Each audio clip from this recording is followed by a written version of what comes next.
here what we have is Italian stallion Michael Monkhouse, who is a comedian from the UK who immigrated to Italy.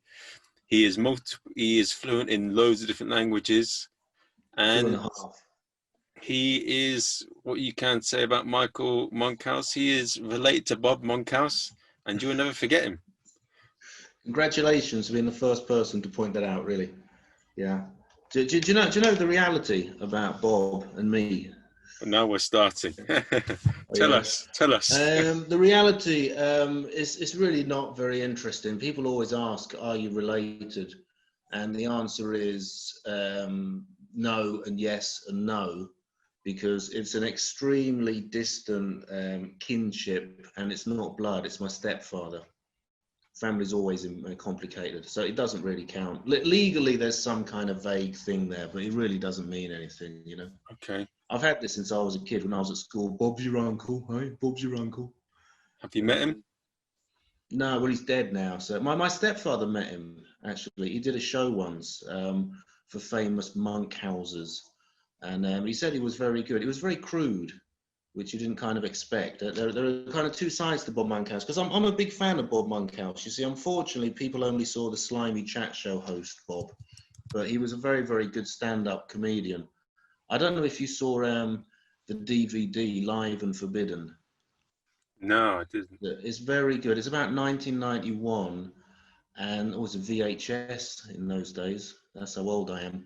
And it was a revelation, because a lot of people who hated Bob Monkhouse saw it. And it's 60 minutes of quick fire, non-stop gags. It's almost tiring watching it. You're kind of like two gags behind all the time. And he was very good stand-up comedian, very quick thinking, very fast, you know, and did the occasional game show, apparently. Yeah.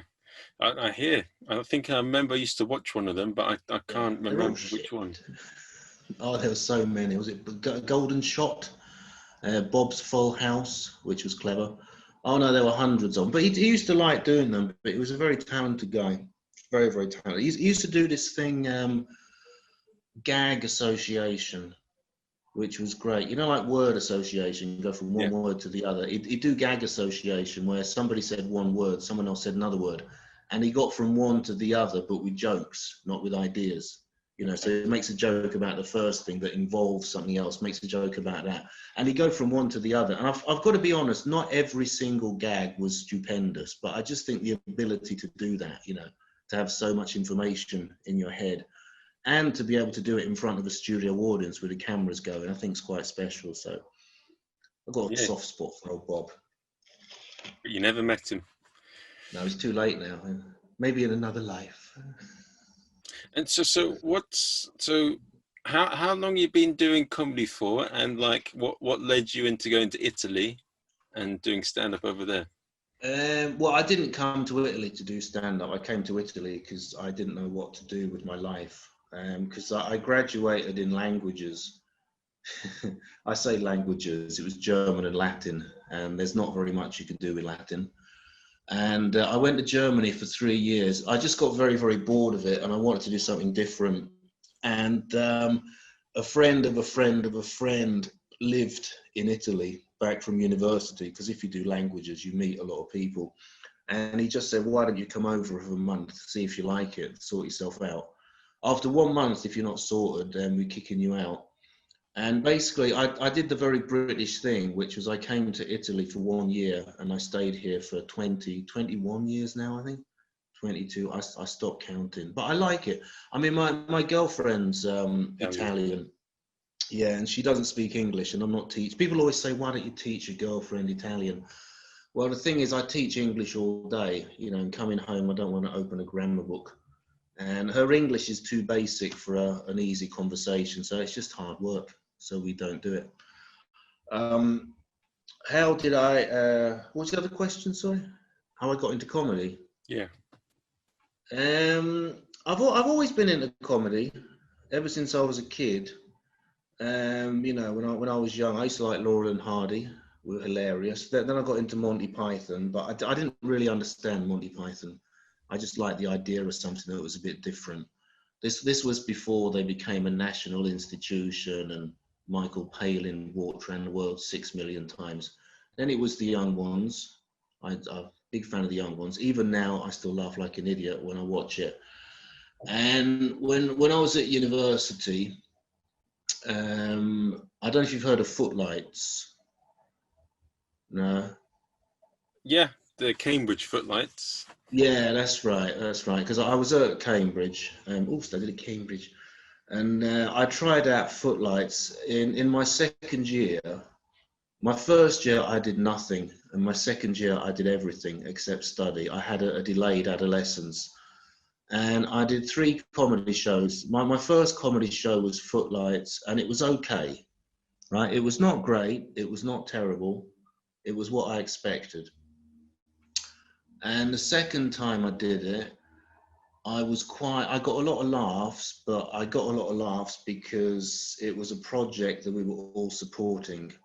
And you know, when you support a project, you laugh, even if the person's terrible, so it didn't mean anything. And then the third time I did it, I was absolutely terrible and I got booed off stage. Okay. But it was very unfortunate that that happened because it was a sort of audition to be a presenter, to be an MC. And the guy organizing it was a total idiot because he actually said, this is absolutely true, he actually said to the audience, give the acts a hard time, right? Make it difficult for them, make it tough, which is a stupid thing to say because it's just encouraging problems. And I think I got about 30 seconds in when they booed me off. I'm not surprised. It was a really pathetic routine that I had. And it was unfortunate that I had that experience so early on because it was very damaging, as you can see. And it was not typical. You know, I think a lot of audiences are not hostile. I think if you look at an audience as your friends to be entertained, as opposed to enemies to be convinced or judges to win over, it was a very different thing. But anyway, so I stopped doing it for years.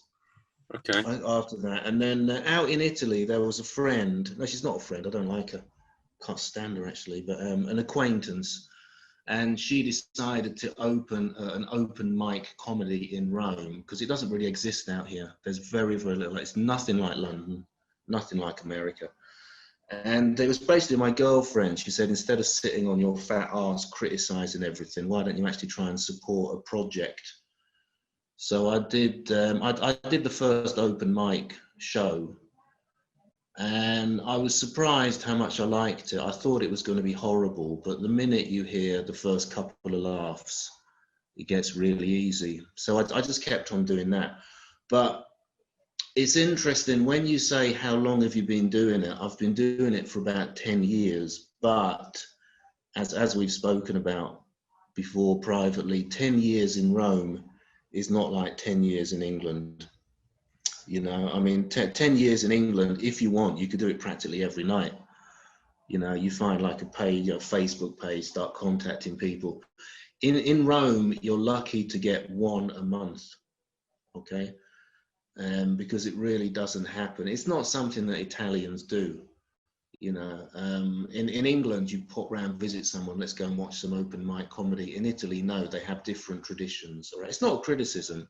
It's just a different way of doing things. So for me, 10 years in Italy is like 3 years for you. All right? That's how I see it. But you said there's only 1 gig a month. The way it works is that there are very few openings. And number one, the open mic tends not to be open mic comedy. It tends to be general open mic, and people go there to drink and listen to music and chat. And if you get up and do comedy, they don't really know what you're doing. You know, are you an actor? Are you an entertainer? Are you doing sketches? I don't know. And the open mic comedy circuit in Rome is a mafia. You know, there are 3 or 4 people that run it, and they have their favorite act. They're friends, basically. That's what it comes back to. Just, you know, let your friends in. It's like these competitions. When you vote, you just vote for your friends. That's how it works. And I would say on average, yeah, about one a month is about what I get. Okay, so that's probably that's a lot less than 10 years. Probably that accounts maybe to maybe 1 year in London, probably. Yeah, yeah. I mean, like I said, it's interesting if you compare the reality. And also remember that there's a sort of synergy going on, that if you do 10 shows in 10 days, that's a lot of energy you work up. If you do 10 shows in like a year, you don't really develop. And also you're kind of not very stimulated because you think, well, I've got months till the next show, so who cares? You know what I mean? So this is with with coronavirus, because there is a virus going around, as you know. The only thing I like about it is that I get all these Zoom gigs. It's been great. I've been there was one. There was a period a while ago. I did 5 shows in 4 days, which was great. So it sort of makes up for risking your life and your home being a prison and not having any money. At least you get to do a few Zoom gigs. Yeah. Swear a bit, offend a few people. Yeah. And how did they go? How did they go? Up and down, up and down. It's like everything. Some of them go well, some of them go badly. The best advice I ever got. This was years ago. There was a lady who used to do sort of workshops. You had like an hour and you present something and she'd give you feedback. The best advice she ever gave me was, when you go on stage, just think, fuck it. All right? Have those 2 words, fuck it, and just see what happens. Because if you start analyzing, there's always a reason not to do something, not to talk about something. There's always going to be someone who likes what you do, someone who doesn't like it, normally for the same reason. So, you just sort of take the rough with the smooth, really. I've had a good night. And the other thing that I think is important is the more you do it, the less you care, you see, in a good way. In the sense that if you do, as happened to me at university, if you do 3 shows and one of them's terrible, you think that you are 33.33% terrible, right? If you do 100 shows, you have a bad show. You don't really care because you think, well, it's just 1 out of thousands, Yeah.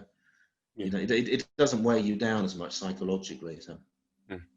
But I'm a big fan. I mean, I love Zoom because it's just so convenient. You just log on 20 minutes before, do your stuff, and that's it. I mean,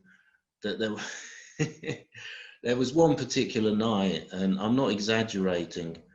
It was about 6 hours of my life and about 70 euros just to have 5 minutes standing on a stage with no one listening to me.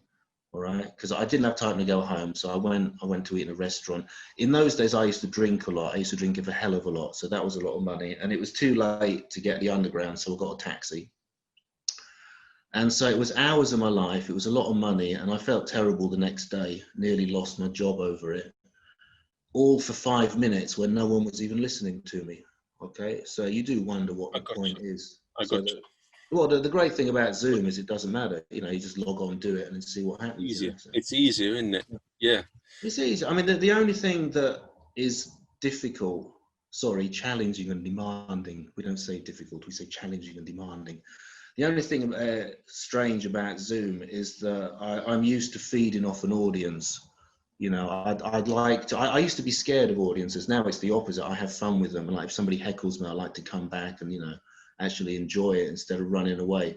And a lot of Zoom nights, you can't hear the audience, and it's a bit strange, especially because my material, it's very kind of one-liner. Well, let me add to what you've said. I think there's no energy to bounce off when you do the gig. Also, it is. That's why you like the heckler's night, because you like the bounce off. I know, it's nice getting up with Iggy Lovesky's mum and you. Yeah. That was funny. That was quite funny. Yeah. I'd fuck her. No, I wouldn't. I'd fuck him. No, that's the thing, but also because, especially because my material is very one. When you do observational comedy, people laugh at different things, but my style is very much, one-liner.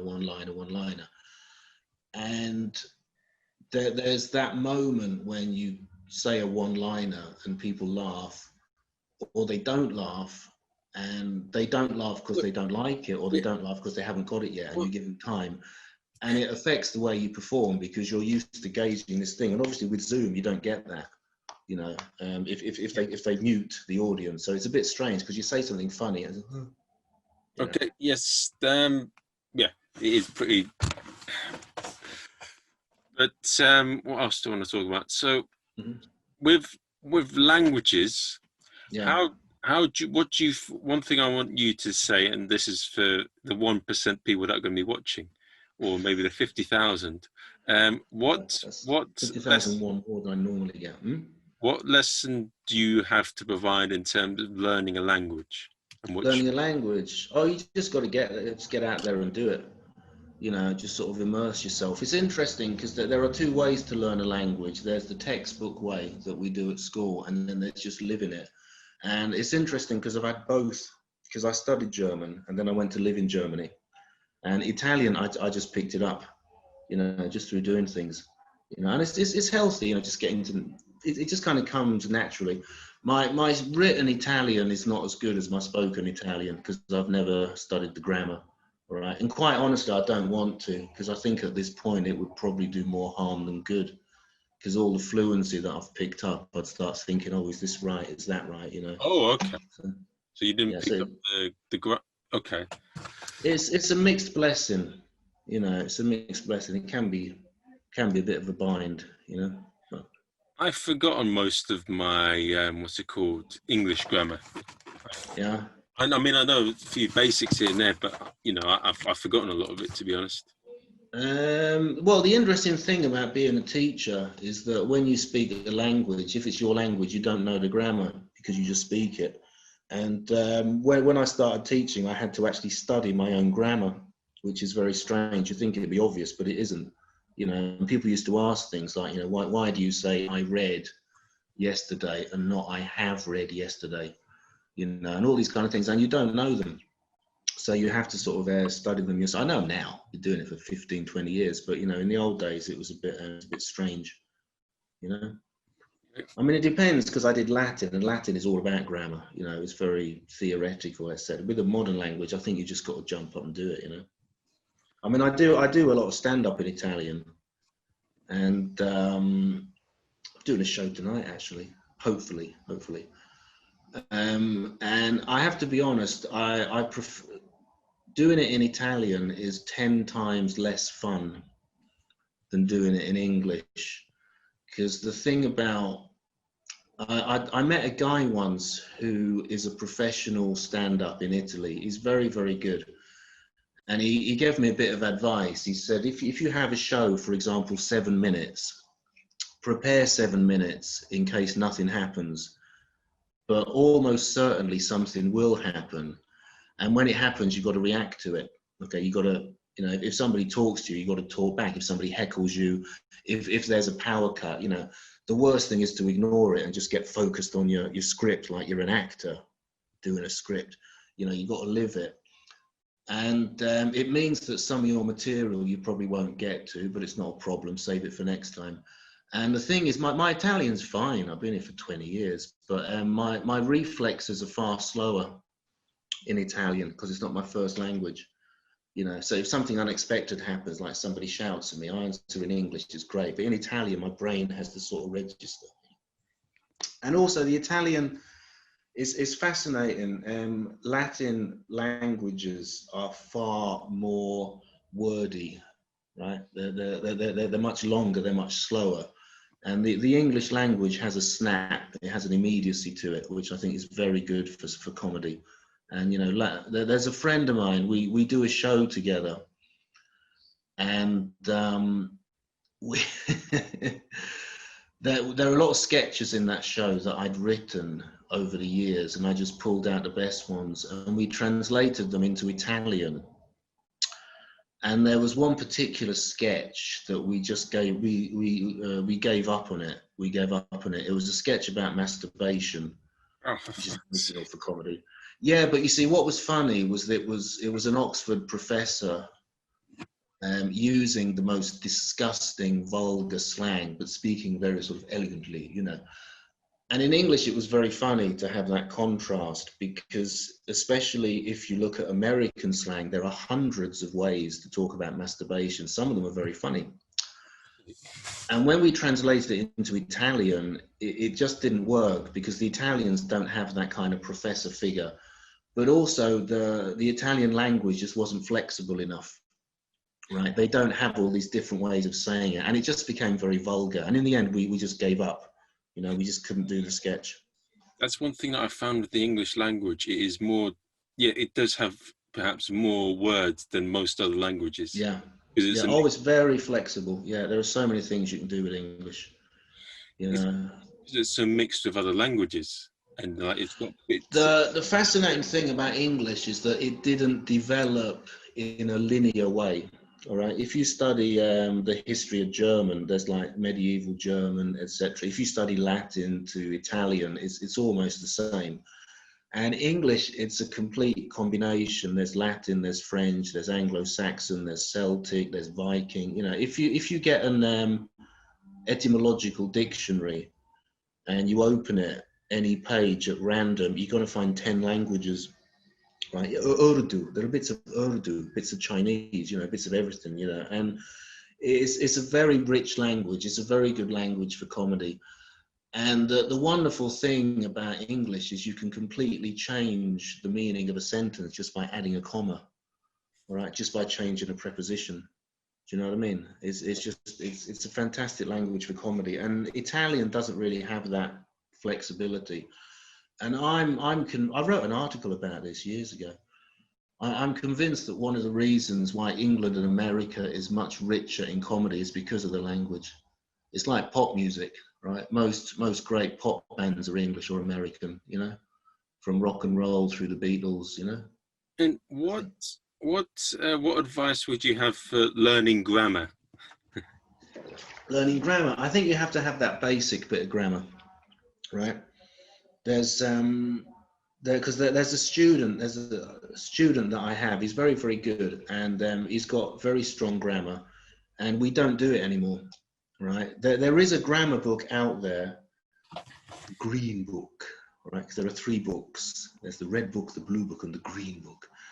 And it's really advanced, and it has these structures, you know, like he may be said to have been the first person to have, you know, and it's a waste of time as far as I'm concerned. I mean, it depends what you want to do. If you just want to communicate, I don't think you need a lot of grammar, especially not with English, because English, I mean, with German you do need the grammar because every sentence is very complex in terms of structure, morphology, but a language like English, I think, is very free.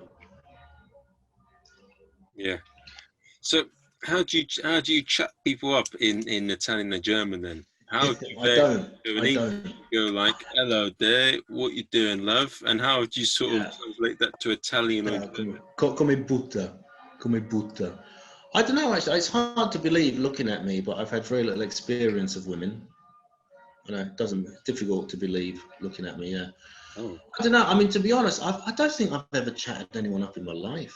I think things just happen, or they don't happen. You know, I mean, even when I was at university, you know, I had a group of male friends, and we used to hang out together. You know, there was one friend of ours, he had girlfriends, but it was separate. It was a separate part of his life, you know. Didn't have anything to do with us. Okay. So what do you mean that was separate? You're asking the wrong person for advice about women, believe me. I think 1,000 people. Yeah. What do they ask you about? How to shut up a woman? Come to the expert. Okay. The voice of experience. So you just say love. Asking Stephen Hawking about backflips. What is it with you, Michael? Is it love, shed, done? It's very quick. Very quick. Yeah, I don't know. I mean, it's this thing, there's this obsession. I think it's very funny, you know, and I hate to say this because people think it's sexist, but it isn't sexist. It's just an observation. It's like there's a girl that I know, and she spends all day moaning about men. You know, it's always like men are no good, men are the inferior sex, men are useless, never trust a man. And then every evening she's going on a blind date, you know. It's like, what are you doing tonight? I'm going on a date, I'm so excited, you know. This could be the one. Well, that's the reason why, isn't it? If she's putting so much sort of pressure on them being perfect and all this. Yeah, that's probably why they run away. Yeah. Oh, She's not very attractive either. I have to say that. It's not. It's just. I'm just. Everybody who sees her for the first time. I'm not saying who it is. Everybody who sees her for the first time comments on how unattractive she is. Right? I don't. I thought it, but I didn't say it. I was very, very oh, quiet. for fuck's sake. Yeah, it's not sexist. It's just true. I think a lot of men are ugly. Doesn't mean I hate men. All right. Well, let's not go into too far the other way, because cause Reverse sexism. you triggered a few people last time. I did, didn't I? Yeah, but Mm. what's it called? So you've done a lot of what's how do you describe the culture of Italy as opposed to the UK? I mean, all I know about Italy is Mr. Casanova. I know about the church. I know about Venice. I The know that Vatican. Italians make good pizza, and I know about Vatican. the mafia. They, yeah, yeah. A lot of people think the strange thing about Italy, speaking personally, is the day is very, very long, right? That was the first thing that hit me. When I lived in Germany, excuse me, when I lived in Germany, you could finish work at 4 o'clock, right? Sometimes, sometimes 12 o'clock if I was lucky, because I had like a contract. And in Italy, the day is really long. I mean, they start work early, and then like 1 o'clock, go out for lunch. Then you start again at 3 o'clock, maybe at 5. And I'm not exaggerating. If I finish work at 5 o'clock, I feel like I'm on holiday. It's really kind of weird. So the day's very long. Um, I mean, it's difficult to say because it's such a huge subject, culture. Italians, I don't know. They like football. I know that. They like pizza. I think paradoxically, I think they're very conservative. People think, the Italians think that the north of England, sorry, the north of Europe is very sort of staid and closed. And I think it's the opposite. I think Italians have a big problem with anything new, anything different. I think they're very traditional. Um, it comes out a lot in comedy. You start talking about the church or anything like that, you're in trouble before you've even started. I've got into a lot of trouble over the years. And you can see it, for example, in politics. Like the Italian politicians are very old. And you see it with the technology. They're kind of very slow with the technology. And you see it with stand-up. I mean, there's the stand-up tradition in Italy is very, very limited. There's one guy called Enrico Brignano. Don't know if you've heard of him. No. He's one of the few people who's made a career out of being a stand-up. Right, I've seen him on telly. He's quite good. I mean, he's a bit traditional for my taste. He's a bit sort of you go out on your first date and you don't know what to say and this sort of stuff. But I think that's the level we're at in Italy. And as I said before, basically in Italy, Italian stand-up is women complaining about men and men talking about masturbation. That's basically as far as it gets so far. Okay. So okay, that sounds cool. Um, Mm-hmm. what what are two aspects of both cultures that irritate you What irritates me, about um, an English culture? what annoys me about the English culture, I think English people are quite close-minded, right, about other cultures, and you can see it in language. English people go abroad and they think everybody has to speak English. And they actually take the mick out of people for not speaking their language, which is crazy. You come to Italy, you've got to speak a bit of Italian. Americans, I think it's more American than British. What annoys me about Italian culture, like I said, I think they're quite closed-minded. I think they have certain ideas that they find it difficult to change. No, but I don't really have a problem in Italy. I mean, I'm probably happier here than I was. Like I say, the Italians, they tend to have certain ideas in their mind, like the north of Europe is very static, or, Germans work too hard. They have a lot of cliches, but no, I think Italy's pretty cool. You know, the only thing I do dislike about Italy Yeah, that's actually, come to think of it, it's very, very slow. The system is very slow. For example, talking about teaching, in England, you can graduate at 21, do a PGCE, whatever, 22, start working in a school, and if you're good by the age of 26, you could be head of a department in like a good school. In Italy, you leave university at about 24. I think it's really, really slow.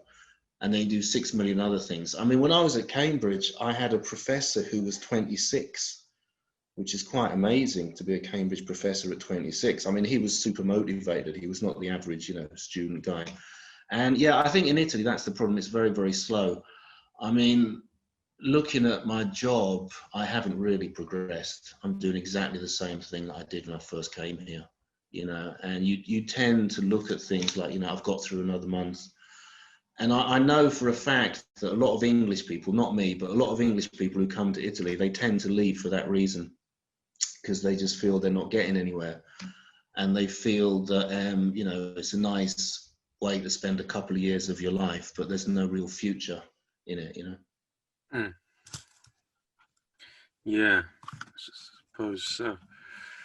Oh, okay. Yeah, that's what I found. Yeah, so is that why a lot of Italians move over to the UK? Yeah. Well, every single time Italians meet me, and I'm an English person who came to Italy, it's always like, oh, what on earth did you do that? We're the ones that go over to you, So that's the Italian pride. What are you doing here, idiot? And what about the food? Because, I mean, it's awesome. Compared to the UK, one thing I did... There is no comparison, no. Well, one thing that was interesting was like Michael White. I hear that he's sort of revolutionised cooking in the UK. I mean, who's that? Michael White, Gordon Ramsay's mentor. Oh, right, Gordon Ramsay. I love Gordon Ramsay. Yeah, polite man. Well, Gordon Ramsay's mentor was Michael White. Okay. I've been out of the loop for about 20 years, so I don't know. English fine dining. Nice girls that stopped. Yeah. Probably decent, and there's a lot of like cooking has improved in the UK, but yes, the food is still quite shitty. Because I went to New York and the food is delicious, and France. Oh yeah. Wow. Yeah. France is good. Yeah. It's amazing. Yeah. In it, the great thing about Italian food is that it's infinite, right? You literally go from one region to the other, and there's a totally different type of food there, and it's all good. It's all good quality, and I love it in Italy because on a Sunday you have a little escursione, and you can go to like the old-fashioned osteria, trattoria. And I'm not exaggerating, you pay 12 euros and you just eat and eat and eat. They bring in like a starter, a first course, a second course, a side dish, and all the big pasta with all the, the meat and then some fish or whatever. And all the wine. I mean, the wine's really cheap because in England, I mean, wine's crazy expensive. Certainly was when I was there. I mean, just like a bottle of horrible house wine is about 10 quid, isn't it? Yeah, it's market wine. Well, I've never really got into wines. I mean, I know that Gary Vaynerchuk is into that, and he started in wines and he got into social media. But right. Yeah, I don't know. Well, I mean, England doesn't have the climate for wine, does it? We're good at beer. The English beer is very good. Italian beer is pretty shit. There are about 3 sort of lagery thingies. It's coming in slowly. No, but in Italy, the great thing about Italy is you can go to the restaurant, you get like house wine. You pay like 3 euros for a litre. It's not fantastic, but you drink enough, you don't care. That's the idea. I remember when I was in Germany, it's horrible wine I used to drink, but after 2 cartons, you don't care anymore. Oh, and how does the culture differ with Germans and like Italians and English? What about Germans and Italians? How do they differ? Yeah, Germans are great.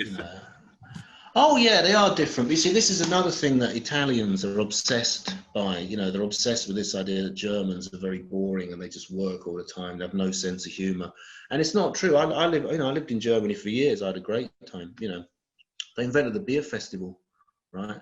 And the other thing that I like about Germans that I don't. Yeah, speaking of things I don't like in Italy, German people have a lot of respect. right? If you have a problem, you know, I'll give you this is a stupid example. It's a stupid example, but if you have a problem with a dog barking, right?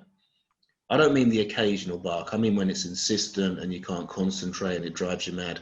If you live in Germany, you talk about it and you find a solution, right?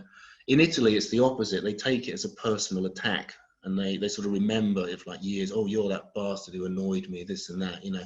And the Germans start with the willingness to respect you. And if you betray it, there are problems. Italians are different. They start with a suspicion that you're trying to get one over on them. So you have to get one over on them first, you know. Like when I was in Germany, I had a contract and it was really simple. It was just, right, this is the contract, read it. If you like it, fine. In Italy, it's, oh, we can't give you a contract for this. We can give you a contract for a certain amount of time. We can't cover this expense. We can't cover that. And I mean, it's one of those chicken and egg situations, because, you know, people respect the rules because the rules work, or the rules work because people respect them, you know. So it's a sort of problem. So. Okay, and how does okay, but is there quite a, so is there an expat community of Englishmen Yeah. in Italy? Yeah, there's a big expat community, but I don't like anybody in it. That's the problem. No, there is a big group of people, yeah. No, I used to have a joke, which was, I've started a new Facebook page for people who never have sex, so pretend they'd rather be socializing. It's called Expats in Rome. Made me very popular, that joke. No, there is quite a strong expat community out here. You know, they have sort of initiatives, things they do together. I don't really get involved in it, you know. I've got girlfriends, so I don't need to. That's what it is. You're not fucking, are you? I need friends. But what? Yeah. What? How? So, and what about how does? Yeah, and what about in Germany? They've got quite a big expat community. Yeah, I mean, it's difficult to say, because when I was in Germany, I was out in the east, right? It was shortly after communism, and I was not in a big city. I was in a town, and there were not a lot of expats. There were a lot of Irish people, but they weren't teaching. They were working on a building site, and they used to come over and work really, really hard for 6 months, and then take the money and have fun for 6 months. But it was hard. I used to live in the same flat as one of them, and he used to get up, you know, crack of dawn. He'd come home late. It's actually black, you know, covered in all the crap there. But and they had a bit of a sort of social thing going on, expats, yeah. But it's quite small, not a lot of people. Okay. What? Okay. Yeah, because I noticed that there's a big German, like English-speaking comedy scene in Germany as well, and there's like a big English-speaking comedy scene sort of in loads of different countries and cities across the Well, world. we stick together, you know. We're like Jehovah's Witnesses. No, but it's funny, isn't it? Though there's so many different scenes, and I noticed that with a lot of these expat places, it's not hard for them to get an audience because they're niche. Oh, you mean in comedy, Yeah. particularly? Oh, sorry. I thought you were talking more generally about the expats. Oh no, sorry. Yeah, I misunderstood. In Rome, there is a certain group of people. Yeah, there's Rome's comedy club. There is a group of people, but like you say, it's very closed. It doesn't really attract a lot of other people. I used to do Rome's comedy club, and they were pretty much always the same faces, coming back again and again. Yeah, we didn't get a lot of interest from the Italians. But it kind of works both ways, because the Italian comedy scene is exactly the same, right? There was a place that I used to go to, cocktail comedy, and it was the same with the Italians. They had their groups of people that came back again and again, and they weren't very open. You know, I mean, I used to know quite well the organizer of the English comedy show, and she said the same thing. She said that they're really quite sort of cliquey, and what one group doesn't mix with the other, you know. So it's just unfortunate, because I think, you know, it's very good for you to get into a different culture, different way of making people laugh, you know. So there is, yeah, no, you're right. There is that sort of limitation, which is unfortunate. Yeah, I mean, I did a friend of mine a real friend this time. We had an open mic show a couple of years ago, and it stopped because we had an argument with the organizer of the theatre, because she didn't, I think she didn't really understand what open mic is. You know, she came from a theatre tradition and she thought comedy was Shakespeare, Moliere. And I think also sitting in a theatre watching open mic is very different from sitting in a pub, you know, in the sense that if you're in a pub watching open mic, if you don't like something, you chat or you go out and have a cigarette. In a theatre, you're sitting there. And it was quite intense because it was a small theatre. And we'd have like 2 hours. People just go on and on and on. And so, yeah, I think, yeah, we lost that. And what we wanted to do with that show was we wanted to mix English and Italian, but it didn't really work, in the sense that the performers were nearly all Italian and the audience were pretty much all Italian. And also remember that comedy is very difficult to translate.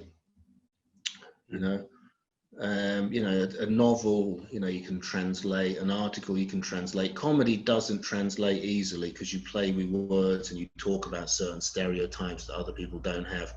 So no, you're right, that there is a sort of divide, I think. It doesn't seem to be getting any better. Yeah. Probably worse.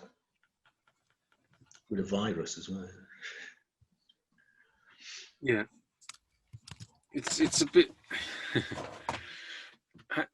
One thing. So in Italy you getting? I hear that you're getting, in Germany you're getting furloughed till March or something. Is that right?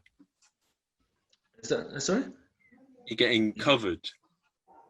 Well, in Germany. Oh, never mind. Sorry, I misunderstood. Sorry. Go on. Mm-hmm. In UK we had this furlough scheme where if people were sacked, they would get half their wages paid for. Oh, right. Sorry, I see what you mean. Yeah. No, in Germany, they when I was in Germany, they looked after you pretty well. I remember that, you know. And like I said, if you were professional, there were never any problems. Here it's the opposite, you know. No, there've been a lot of problems. There's a friend of mine, yeah, she's getting made redundant after working for 15 years, and they're trying to do something legally. But like I said, in Italy, everything's very slow. You know, the legal system is really slow. And I don't know, it's all a big fuck up, basically. It doesn't make much difference. How does what about, like, in terms of, should I ask this question? Yeah, go on, don't worry. So in Italy, I hear there's big crime and corruption in the south of Italy in terms of. Yes, there is. And yeah. To what extent does that cover Rome and Silvio Berlusconi? Silvio Berlusconi. Oh wow, yeah. He's. I used to have a joke, which was, what's the difference between herpes and Berlusconi? Herpes might go away. Because Berlusconi, no, he's just always there. But you see, paradoxically, a lot of people like Berlusconi because he represents this Italian dream of just being a complete arsehole. You know, there was a friend of mine recently. He's got this kid, 8 years old, I think. And he said, you know, I said to my kid, what do you want to do when you grow up? And he said, fuck all.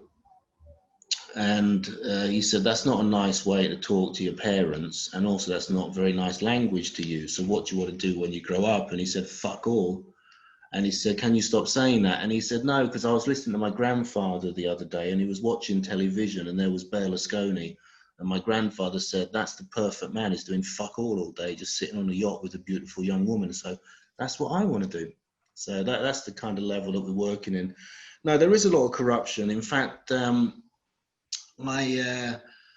was translating a film for a guy that I know. And he said that he was friends with somebody it's always a friend of a friend when you hear these stories. I don't know how seriously to take them, but I'll tell you anyway. And he said there was a film about the mafia about 10 years ago. And they said to the director, are you not scared to denounce the mafia? You know, it's a little bit dangerous. And the reality was the opposite, that the mafia had actually encouraged him to do it. and they'd encouraged him to be as brutal as possible so that people would continue to be scared of them, right? And I have a theory it was the same with Berlusconi, because about 4 years ago, there were these films about Berlusconi. And I'm pretty much convinced that he funded them because, number one, he has all the money and he owns all the means of communication anyway. So if anything comes out against him, he's going to stop it.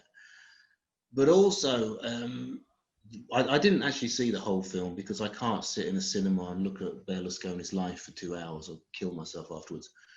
But it was actually quite soft when you think about the reality that everybody knows. You know, for example, it was almost like he was the victim. You know, the people he corrupted were people who took advantage of him.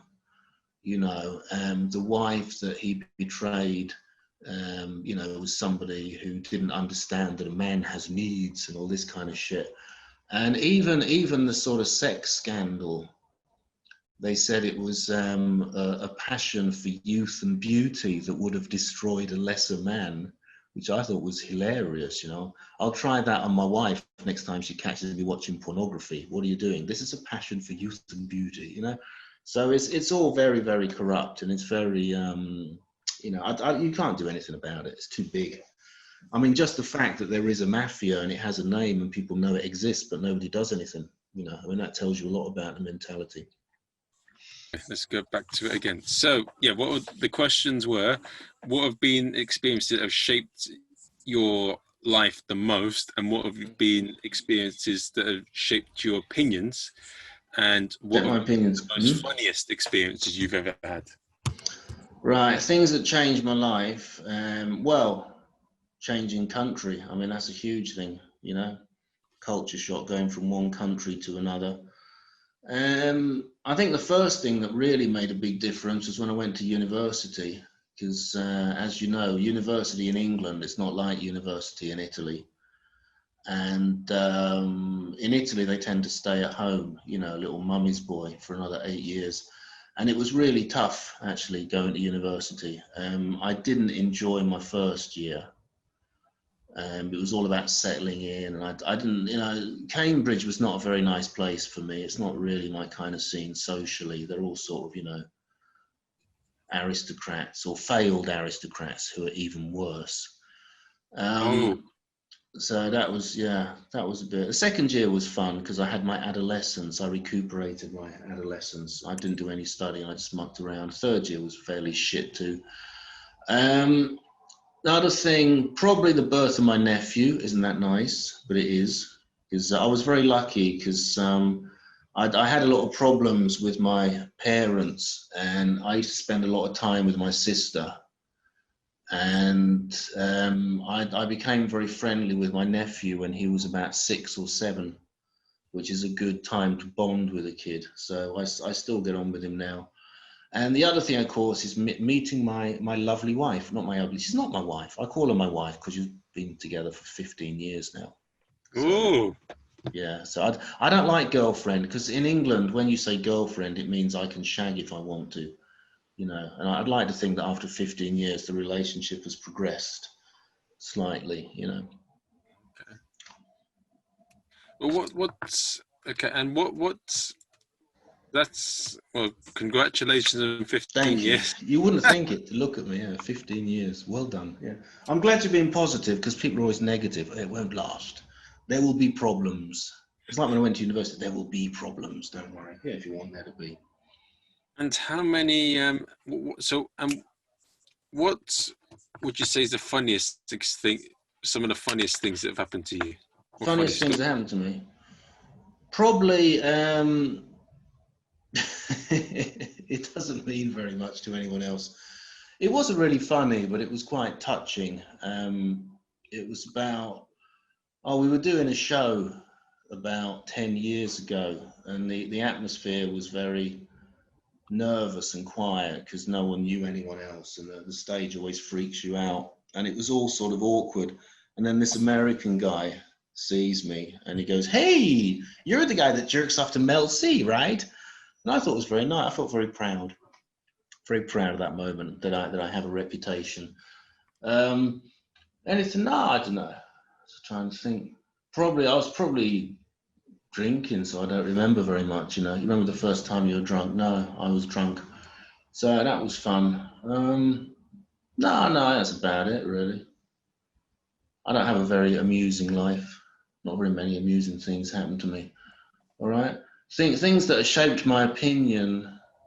Like I said, probably just moving to a different country. Seeing other cultures. There was one thing that it seems very, very banal. It seems extremely banal, but it did stick with me. I was doing an improvisation course about 5 years ago, and the guy is called Michael Gelman. Have you heard of him? Yeah.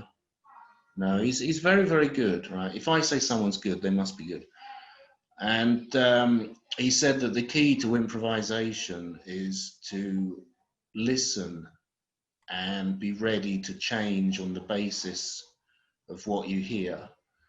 The classic example, for example, if you go on stage and there's a woman on stage and you've made up a story already, that she's my daughter and etc., etc., etc., and she says, hello, oh, my brother, you have to forget everything you said and just, react to it and build on it.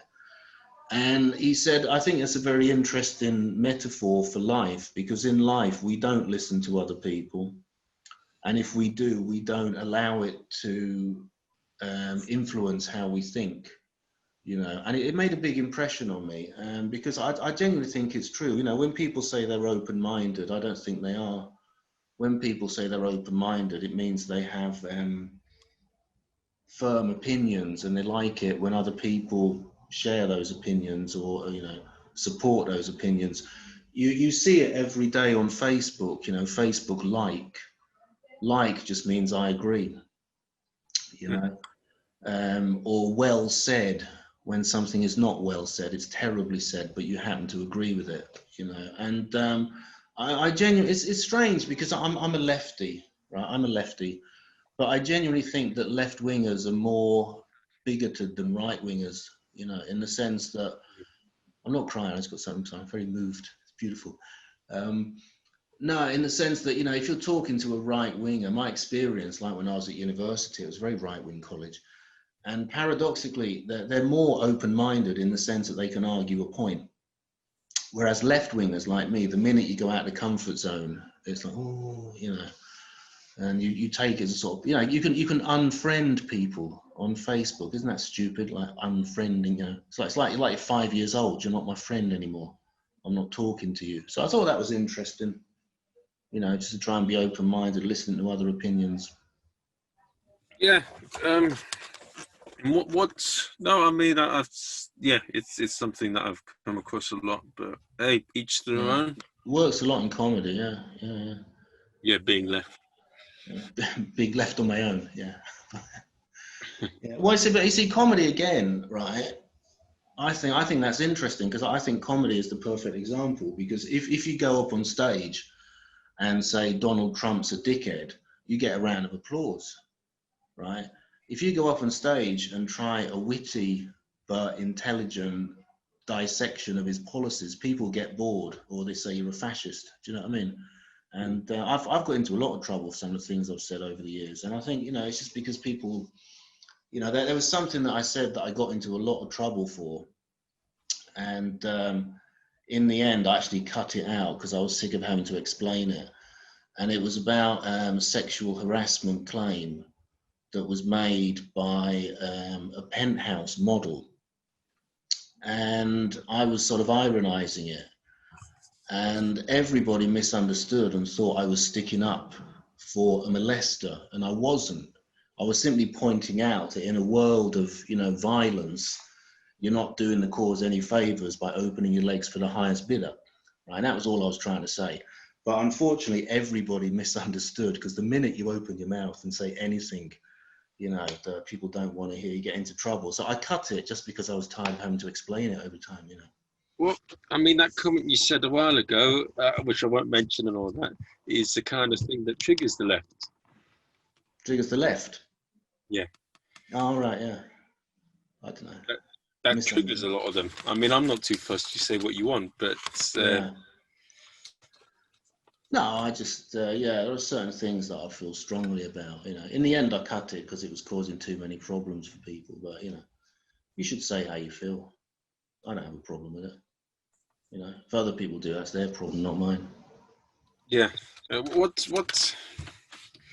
So, what has comedy given you?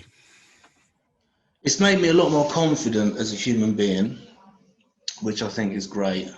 Um, everybody, when I first started doing it, there was a girl that used to, she used to coach me, the one I spoke about before, and she said every single time people say, "Do you want to do comedy?" They always say, "No, I'm scared." And I saw somebody on television who was great. I just watched Jimmy Carr do 2 hours, and he was fantastic. I can't be as good as him. And she said that's the totally wrong attitude, right? Because if somebody's on television, A, they've been through a long learning process that you haven't even started yet. They started just like you. And B, television is a very phony medium. I've seen shows being recorded on telly, and they pump the audience full of energy. They offer prizes if you laugh too much. And also, you have to remember that a studio audience for a telly show is very different from a live audience. If you're in a studio and a show's being filmed, you kind of want to laugh because you want to be part of the fun. It's like going to a party. Do you know what I mean? Whereas if you go to a pub, like you don't like somebody, you stand up, you walk out. So she just said, don't worry about it, just start from nothing. And it's made me more confident as a person. And also, it's helped me look at life a bit differently, you see, because I think the funniest ideas come from reality. I don't, when I started doing this, I used to sit in front of a computer screen thinking, oh God, I've got to do 5 minutes at the show and I can't think of anything, nothing happens. What I do now is very different. I don't sit down and try and think. I just have a normal life, whatever that is. And when funny things occur, I just scribble them down, right? Because there are so many funny things that happen in everyday life if you keep your eyes open.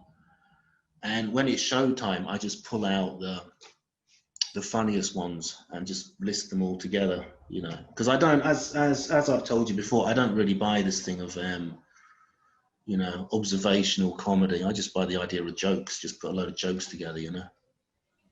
So it helps you look at things a bit differently, and I think it sparks your creativity, which is a good thing. Get ideas and things like that. Well, I mean, that's the standard way of doing it. What other people? Well, I mean, what do you mean Yeah. observation? That's very vague what you said there. Yeah, I know. There was a very interesting interview with Jimmy Carr, and he said people are obsessed with this idea of observational comedy, and they often criticize Jimmy Carr because he doesn't really do it. He just tells jokes. And Jimmy's argument, because we're on first name terms now, his argument was that even if you do observations, it's not enough. There has to be a gag in there. You can't just say you go to the post office and the other queue moves faster. There has to be, it moves so fast that, or you think this is fast, wait till you see the queue in the post office. And there has to be something funny going on. And there was a routine I did recently, and people think it's a routine about my family, and it isn't. It's just a series of jokes, but people think it's about the family because I apply all those jokes to members of my family, right? I could apply that joke to a complete stranger. I could apply it to my cat if I wanted, but and I don't know. And also the other thing is that the kind of shows that I do, I get like 7 minutes, you know, and I don't think that 7 minutes is enough time to really develop an idea and a story and a theme. I think you just got to grab them, get as many jokes in as possible, you know. You see these people like Eddie Izzard, and they have like 2 hours. That's great. You can like develop things and see where things go. But if you just have 5 minutes, especially if you're like me and you're totally unknown, it's a luxury that you can't afford. Just sort of go there, see what happens, etc. I think you've got to be quite intensive. You know. Some of what there's a lot more to what you said there, and well, not just that, but they know their own voice, so it's easier to work to be Yeah, funnier. that's true. Yeah. Also, they have a writer's room a lot of the time, and they pay. Yeah, a lot of comedians after a certain point they get other writers, but they get writers to work in their style. You know, it's a voice that you have to develop. I don't know if you've read the book Teach Yourself Stand-Up Comedy by Logan Murray. I don't know if it's a very good book, and he argues. I mean, he argues 100 things, but there's one particular point where he said everyone works differently. There's no magic wand where everybody would be doing it. But he said something that is really useful in writing stand-up is to have a very specific subject and to have a very specific voice. Do you know what I mean? So you take a subject. The subjects are all the same. It's like poetry. Everybody writes about the same things, but everybody does it in their own way. And he says, you take a theme like, restaurant, and you give it to two comedians, you get a totally different thing because they all have a different style. And yeah, I think you look Jack D. Jack D's a perfect example. He's got a very recognizable voice, literally. And then, as you say, I think as you do it, other people write for you, but they kind of write in your particular style, I remember years ago, because I often go on the forums, and somebody said, I want to do stand-up. It's my first time. Can you write me some material? And obviously everybody said, no, we can, but what's the point of us writing material for you? It's something you've got to do. It's not like reading a joke book. So. No, you need people that are very kind of dry style of performance, which is something that I developed because I feel comfortable with it. And there was one particular show where I tried to sort of ingratiate myself with the audience, and it was just sort of cringeworthy. It didn't suit me. So I think if you're satisfied with your voice, And also it's a kind of defense mechanism, because if you open yourself up to the audience and they hate you, right, you're fucked. So if you come across like, I don't give a fuck what you think anyway, you're sort of winning. That's what happens to me anyway.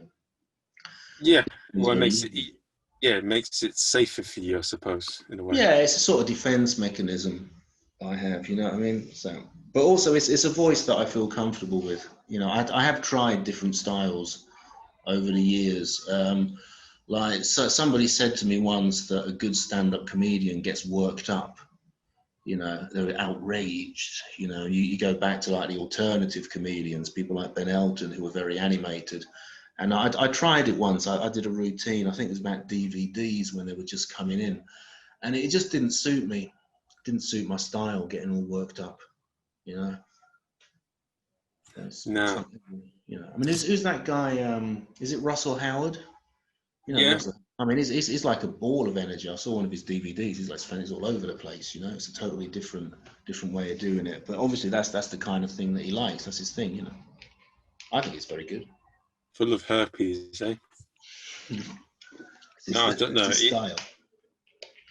Yeah, whatever work. It's interesting. I'm not too sure what to make of him. He's not my style of comedy, but if it works for him, it works for him. Yeah. I got one of his DVDs recently. Somebody sent it to me because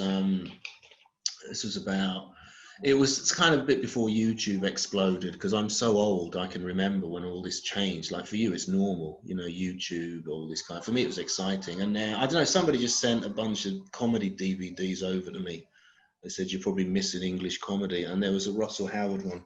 I thought it was very funny, and like you say, that's his thing. He just obviously likes running around and getting excited. I don't really see myself as that kind of performer. No. It's isn't it? What's it called? I don't know. I think we've gone through a lot of different things. We've covered a few interesting topics which I didn't know of. For if someone wants to go to Rome, what Hmm. foods would you recommend for them to go? What food? Pasta, trippa.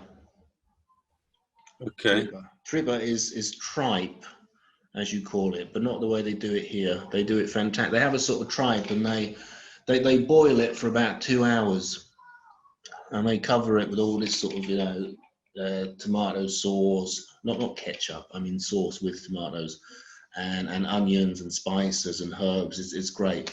It's great. But the great thing about Rome, you just go anywhere and you know you're going to get a good meal, really Mm. cheap. You know. What are you saying that the cost of living in Germany and Italy is cheaper than here? What I found is that's a very interesting question because in Italy they're obsessed with the idea that London is very expensive, and I say, well, Rome's very expensive. But the point about Rome is that there is the cheap option, right? And in London, I don't think there is. I mean, the classic example is you go into a bar in Rome. Also, they're very fast. Like, you get the coffee. The coffee's like espresso. It's like that. When I first saw it, I thought it was a joke. But that's because they just go in 15 minutes, get the coffee, and then do something else. And if you ask for a sandwich in a bar in Rome, you get just a sandwich, and it's like €1, €2, right? You go into a bar in London, it's about £7 because it's not a sandwich. It's like a complete meal with salad and chips and a drink. Do you know what I mean? And I think that's the difference. That in Rome, there is the cheap option, right? It's like drinking. I love the fact that in Rome, if you're waiting 20 minutes before your train goes, you can pop into a bar, right? Not a pub, but a bar, and you get a little beer like that, just like 30 centilitres, and you pay €1. And in England, you have to go to a pub and you get a big beer, and it's quite expensive. And also, I don't know now, but when I was in England, the idea, if you go into a pub on your own, unless you're traveling, if you're traveling, that's different. But if you go into a pub on your own, if you're a man, it's because you're an alcoholic, and if you're a woman, it's because you want to get picked up. You see. And no, really, that was the vibe. I'm not saying it's right. I'm not saying it's wrong, but that was the vibe that was going around.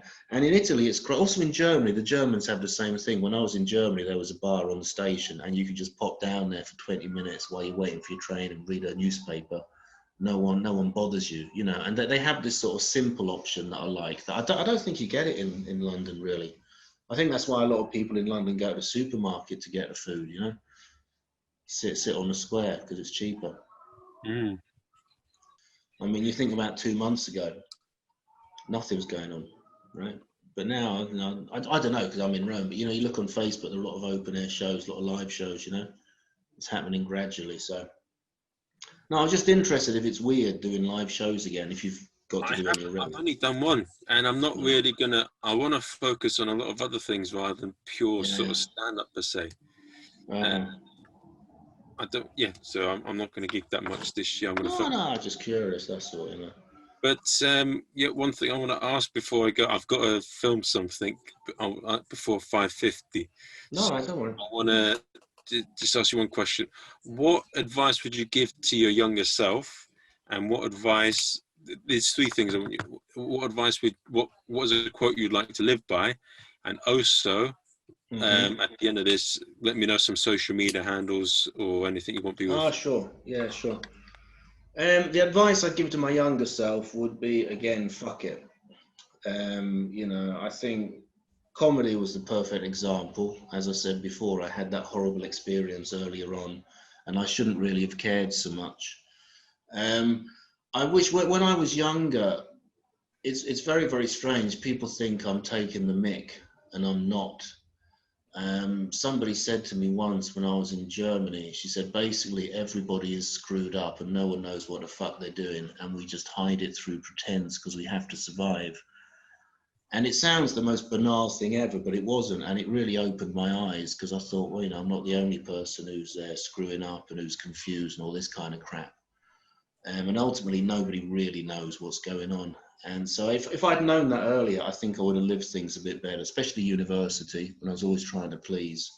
You know, I mean, the fact that I went to university was just to please my teachers. I didn't know what I was doing, you know. So I think I would tell myself just to be a little bit more focused on what I want to do instead of what other people tell me I should be doing. Yeah. Right? You know, it made a big difference, you know. So I'm an older man now. You don't care. I'm an older man now. You I don't, care a lot less, you know. I don't care in a healthy way, in the sense that I'm not going to lose any sleep over it, you know. But you know, I'd have some sort of interest.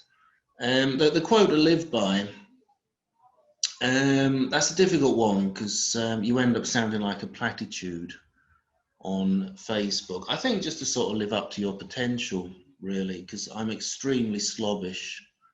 I'm very, very lazy, and you know, you lose a lot of opportunities when you're like that. So I think my motto would just be to try to live up to your potential, try to live up to your best, which sounds very banal, but these things always do, and it's very, very difficult to actually live by. Okay, and I've been making an effort recently, you know.